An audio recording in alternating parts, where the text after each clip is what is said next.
ಬೆಂಗಳೂರನ್ನ ಹೋಲಿಸ್ಕೊಂಡ್ರೆ ತುಮಕೂರು ಬೆಟರು. ಬೆಂಗಳೂರು ತುಂಬ traffic sir, ಅಲ್ಲಿ ಬದುಕೋದು ಕಷ್ಟ ಆಗಿದೆ ಜನರು.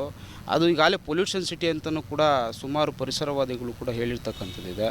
ಅದಕ್ಕೆ ಬೆಂಗಳೂರು ಹೆಸರಿಗಿಂತ ತುಮಕೂರು ಹೆಸರೇ, ಈ ಐತಿಹಾಸಿಕವಾದಂಥ ಜಿಲ್ಲೆ, ಇದಕ್ಕೆ ಆದಂಥ ಸಾಂಸ್ಕೃತಿಕ ನೆಲೆಗಟ್ಟುಗಳಿದೆ. ನಾವೆಲ್ಲೇ ಹೋದ್ರೂ ತುಮಕೂರು ಅಂತ ಹೇಳ್ಕೊಂಡು ಅಚೀವ್ಮೆಂಟ್ ಮಾಡಿದ್ದೀವಿ. ನ್ಯಾಷನಲ್ಸ್ ಆಡಿದ್ದೀವಿ, ಇಂಟರ್ನ್ಯಾಷನಲ್ಸ್ ಆಡಿದ್ದೀವಿ. ಅದರಿಂದ ಅಚೀವ್ಮೆಂಟ್ ಮಾಡ್ತಾಯಿದ್ದೀವಿ. ಕ್ರೀಡಾ ಇದರಲ್ಲೂ ಮಾಡ್ತಾಯಿದ್ದೀವಿ, ಶೈಕ್ಷಣಿಕವಾಗೂ ಮಾಡ್ತಾಯಿದ್ದೀವಿ, ಮತ್ತು ಸಾಂಸ್ಕೃತಿಕವಾಗೂ ಮಾಡ್ತಾಯಿದ್ದೀವಿ. ಫಸ್ಟು ಮಾಡೋ ಅಂಥ ಕೆಲಸಗಳ್ನ ಮಾಡಿದ್ರೆ ಎಲ್ಲದೂ ಅಭಿವೃದ್ಧಿ ಮಾಡಲಿ. ಆದರೆ ತುಮಕೂರು ಹೆಸರು ಚೇಂಜ್ ಮಾಡಿ ಮಾಡೋ ಅಂಥ ಅವಶ್ಯಕತೆ ಇಲ್ಲ. ಯಾರಿಗೂ ಉದ್ಯೋಗ ಸಿಗ್ತಿಲ್ಲ, ಎಲ್ಲ HAL ಮಾಡ್ತಾಯಿದ್ದೀವಿ ಅಂತಂದರು. ಎಲ್ಲ ಔಟರ್ಸಿಗೆ, ಹೊರಗಡೆ ಇರ್ತಕ್ಕಂಥವ್ರಿಗೆ ಮೊದಲ ಆದ್ಯತೆ ಕೊಡ್ತಾ ಇದ್ದಾರೆ. ಇಲ್ಲಿ ಸ್ಥಳೀಯರಿಗೆ ಯಾರಿಗೆ ಅವಕಾಶ ಕೊಡ್ತಾ ಇದ್ದಾರೆ?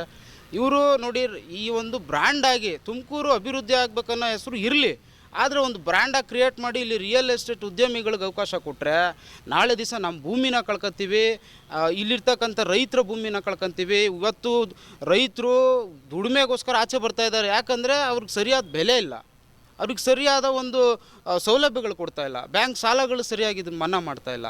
ಈ ಥರದ್ದೆಲ್ಲ ವ್ಯವಸ್ಥೆ ಇದೆ. ತುಮಕೂರಾಗಿ ಉಳಿಲಿ ಅನ್ನೋದು ನಮ್ಮ ಆಶಯ.